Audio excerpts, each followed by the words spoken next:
keadaannya dipengaruhi atasanmu untuk tidak jujur, kamu harus berani bantah. Pertama, harus jujur. Kedua, berani.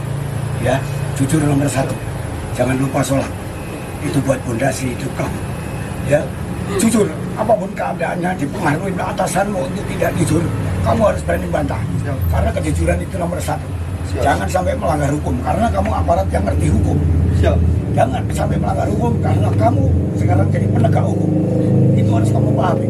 Ya, apapun risikonya, jangan melanggar hukum.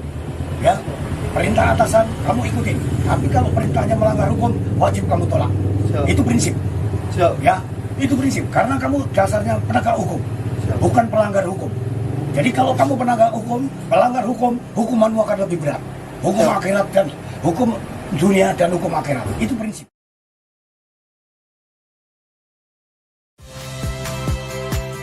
Saya Niluh Puspa. Saksikan program-program Kompas TV melalui siaran digital, pay TV, dan media streaming lainnya. Kompas TV, independen, terpercaya.